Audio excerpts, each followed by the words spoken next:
हमें दिल्ली के central hall में जब पिछली लोकसभा चल रही थी जाने का अवसर मिला। कई अन्य प्रांतों के सांसद जब देश की संसद की लाइब्रेरी में उनके किताबों में उनके दौर के दिए हुए भाषण को देखने का अवसर मिला, पढ़ने का अवसर मिला, तो सच कह रहे थे आदरणीय डॉक्टर नरेंद्र नाथ यादव जी, आदरणीय हवलदार जी, जिन विचारों का उनके ऊपर एक गहरा प्रभाव था। यही कारण था कि जिन जिन राजनीतिक दलों में रहे, विचारधारा की टकराहट के कारण उन्हें बहुत अपमान भी झेलना पड़ा, लेकिन अपनी बातों से कभी पीछे हटने का काम नहीं किए। और जब सामाजिक न्याय आंदोलन की बात वो कह रहे थे, तो जो जिनको न्याय देने की बात कर रहे थे वो भी लोग अनभिज्ञ थे।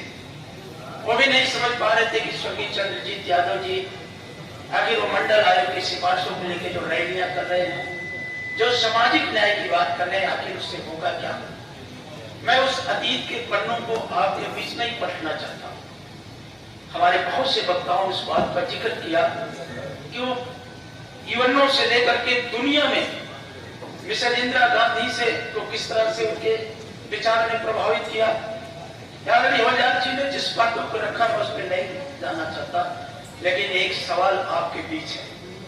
क्या जी नेहरू हाल के सभागार में विमला जी भी प्रश्न उठा रहे थे? यहाँ बैठे हुए लोग हैं, मैंने बहुत घंटों से वाच कर रहा था, क्या बैठे हुए लोग कहीं न कहीं स्वर्गीय चंद्रजीत यादव की विचारधारा से या सामाजिक न्याय से प्रभावित होकर के इस नेहरू हाल में अपना अमूल्य समय दे रहे हैं।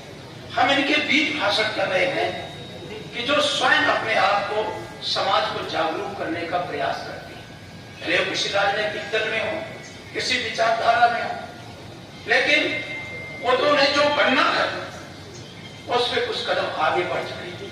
लेकिन जो हमारा भविष्य, जो हमारे बच्चे हैं, जिन्हें आने वाले दिनों में मंच पे बैठे हुए लोग भी गांव से निकले आए, कोई दिल्ली की यूनिवर्सिटी में पढ़ा, कोई इलाहाबाद यूनिवर्सिटी में, कोई बीएचयू, स्वर्गीय बाबूजी राम नरेश यादव जी की बात होती, वो भी बीएचयू में पढ़े थे। बीएचयू उस समय देश के दुनिया में बनारस हिंदू यूनिवर्सिटी का नाम था। हमें भी इलाहाबाद यूनिवर्सिटी में पढ़ने का अवसर मिला, आदरणीय चंद्रपाल जी को भी इसी यूनिवर्सिटी में पढ़ने का अवसर मिला, प्रोफेसर डॉक्टर नरेंद्र नाथ यादव जी को दिल्ली यूनिवर्सिटी में पढ़ने का अवसर मिला। यहाँ जितने लोग अपने दौर में गांव से निकल करके उन यूनिवर्सिटियों में पढ़ करके आज समाज के विभिन्न क्षेत्रों में अपना योगदान दे रहे हैं, चाहे राजनीति का क्षेत्र हो, हाईकोर्ट